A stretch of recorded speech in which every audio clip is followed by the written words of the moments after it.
사랑하는 여러분, 오늘 하루도 참 수고 많으셨습니다. 오늘은 말씀 묵상 29번째 시간입니다. 먼저 오늘 말씀 마가복음 6장 1절에서 6절까지 함께 읽어보도록 하겠습니다. 예수께서 거기를 떠나사 고향으로 가시니 제자들도 따르니라. 안식일이 되어 회당에서 가르치시니 많은 사람이 듣고 놀라 이르되 이 사람이 어디서 이런 것을 얻었느냐? 이 사람이 받은 지혜와 그 손으로 이루어지는 이런 권능이 어찌 됨이냐? 이 사람이 마리아의 아들 목수가 아니냐? 야고보와 요셉과 유다와 시몬의 형제가 아니냐? 그 누이들이 우리와 함께 여기 있지 아니하냐? 예수를 배척한지라. 예수께서 그들에게 이르시되 선지자가 자기 고향과 자기 친척과 자기 집 외에서는 존경을 받지 못함이 없느니라 하시며 거기서도 아무 권능도 행하실 수 없어 다만 소수의 병자에게 안수하여 고치실 뿐이었고 그들이 믿지 않음을 이상히 여기셨더라. 아멘. 오늘 말씀은 예수님이 자신의 고향이신 나사렛에서 두 번째로 거절당하신 사건을 기록하고 있습니다. 첫 번째로 거절당하신 사건은 갈릴리에서 처음 사역을 하실 때로 누가복음 4장 16절에 30절에 나옵니다. 누가복음에서는 예수님을 자신을 선지자 엘리야와 엘리사에게 비유하여 말씀하시는데 이때는 고향 사람들에게 추방까지 당하셨습니다. 이것은 장차 예수님이 어떠한 죽음을 당하실지를 미리 알려주는 말씀이기도 합니다. 누가복음 4장 24절에서 30절 말씀입니다. 또 이르시되 내가 진실로 너에게 이르노니 선지자가 고향에서는 환영을 받는 자가 없느니라. 내가 참으로 너희에게 이르노니 엘리야 시대에 하늘이 3년 6개월간 닫히어 온 땅에 큰 흉년이 들었을 때에 이스라엘에 많은 과부가 있었으되 엘리야가 그중 한 사람에게도 보내심을 받지 않고 오직 시돈 땅에 있는 사렙다의 한 과부에게 뿐이었으며 또 선지자 엘리사 때에 이스라엘에 많은 나병 환자가 있었을 때 그 중에 한 사람도 깨끗함을 얻지 못하고 오직 수리아 사람 나아만 뿐이었느니라. 회당에 있는 자들이 이것을 듣고 다 크게 화가 나서 일어나 동네 밖으로 쫓아내어 그 동네가 건설된 산 낭떠러지까지 끌고 가서 밀쳐 떨어뜨리고자 하되 예수께서 그들 가운데로 지나서 가시니라. 아멘. 예수님은 하나님의 아들로서 이 땅에 오실 때부터 구약에 예언된 대로 가난한 목수의 아들로 태어났고 메시아로서 사역을 하시기 전에 아버지 요셉의 직업이었던 목수를 이어받아서 일했었기 때문에 가족들은 메시아로서 예수님의 능력을 경험할 수가 없었을 것입니다. 그렇기 때문에 가족과 친지들은 예수님의 놀라운 권능을 보자 이렇게 평가했습니다. 마가복음 6장 2절에서 3절 말씀입니다. 안식일이 되어 회당에서 가르치시니 많은 사람이 듣고 놀라 이르되 이 사람이 어디서 이런 것을 얻었느냐? 이 사람이 받은 지혜와 그 손으로 이루어지는 이런 권능이 어찌 됨이냐? 이 사람이 마리아 아들 목수가 아니냐? 야고보와 요셉과 유다와 시몬의 형제가 아니냐? 그 누이들이 우리와 함께 여기 있지 아니하냐 하고 예수를 배척한지라. 아멘. 예수님은 자신의 가족들이 배척하는 것을 보면서 속담을 인용해서 이렇게 말씀합니다. 마가복음 6장 4절 말씀입니다.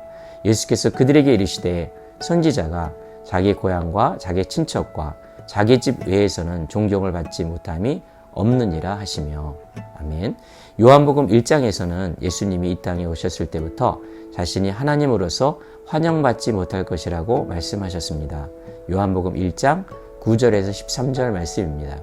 참빛 곧 세상에 와서 각 사람에게 비추는 빛이 있었나니 그가 세상에 계셨으며 세상은 그로 말미암아 지은 바 되었으되 세상이 그를 알지 못하였고 자기 땅에 오매 자기 백성이 영접하지 아니하였으나 영접하는 자 곧 그 이름을 믿는 자들에게는 하나님의 자녀가 되는 권세를 주셨으니 이는 혈통으로나 육정으로나 사람의 뜻으로 나지 아니하고 오직 하나님께로부터 난 자들이니라. 아멘. 예수님이 본격적으로 사역을 시작하시기 전까지는 신성을 나타내지 않으셨기 때문에 어린 시절부터 예수님을 알고 있었던 고향 사람들은 예수님이 완전하신 하나님인 줄을 알지 못했을 것입니다.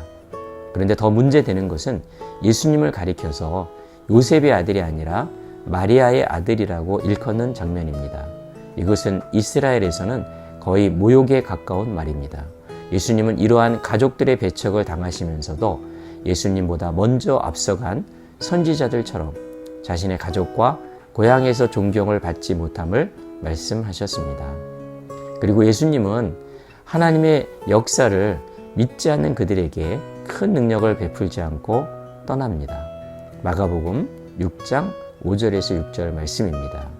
거기서도 아무 권능도 행하실 수 없어 다만 소수의 병자에게 안수하고 고치실 뿐이었고 그들이 믿지 않음을 이상히 여기셨더라. 아멘. 마태는 이 장면을 마태복음 13장 58절에서 이렇게 기록했습니다. 그들이 믿지 않음으로 말미암아 거기서 많은 능력을 행하지 아니하시니라. 아멘. 오늘 말씀에서 우리가 배워야 할 교훈은 두 가지입니다. 첫째는 하나님의 역사에서는 믿음이 중요하다는 것입니다. 믿음장이라고 일컫는 히브리서 11장에서는 수많은 믿음의 선조들을 나열하면서 결국 그들의 믿음이 기적을 이루고 그들에게 상급이 주어졌다고 말씀하고 있습니다. 히브리서 11장 6절 말씀입니다. 믿음이 없이는 하나님을 기쁘시게 하지 못하나니 하나님께 나아가는 자는 반드시 그가 계신 것과 또한 그가 자기를 찾는 자들에게 상 주시는 이심을 믿어야 할지니라. 아멘. 둘째는 하나님의 역사를 이룰 때 가장 가까운 가족도 극복해야 한다는 것입니다. 수많은 영적인 호장들도 가장 가까운 가족들의 반대에 부딪혔습니다. 그러나 그들은 그것을 극복하고서야 비로소 하나님의 큰 역사를 이루는 인물이 되었던 것입니다.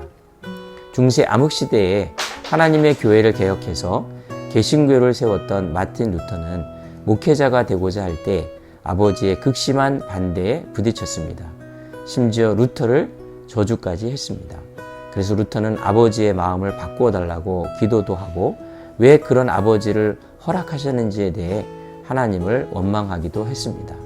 그러나 결국 루터는 아버지를 극복하고 믿음에 굳게 서서 결국 종교개혁의 대업을 완성할 수가 있었던 것입니다.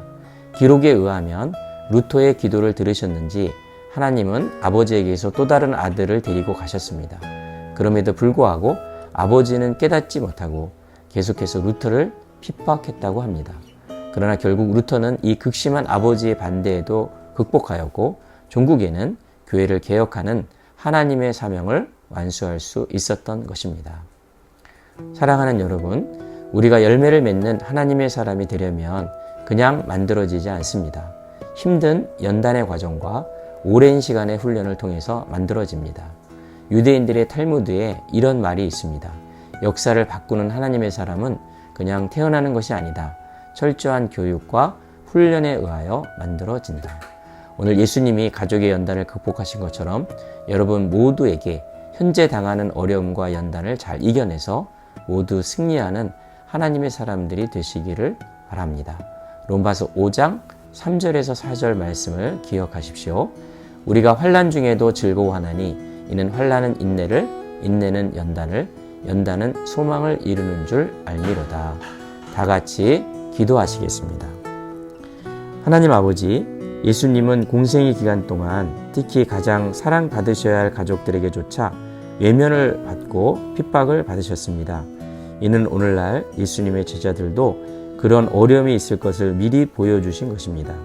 그러나 이런 어려움이 있을 때에 예수님처럼 잘 극복하여 죽어가는 수많은 영혼들을 그리스도에게로 인도하는 별처럼 빛나는 사람들이 되게 하옵소서. 가장 가까운 친족의 핍박에 물러서는 것이 아니라 그럴 때일수록 말씀과 기도로 지혜롭게 극복하는 우리 모두가 되게 하옵소서. 그래서 우리로 하여금 그리스도의 향기가 되어 하나님께 영광이 되게 하옵소서. 주 예수 그리스도의 이름으로 기도하옵나이다. 아멘.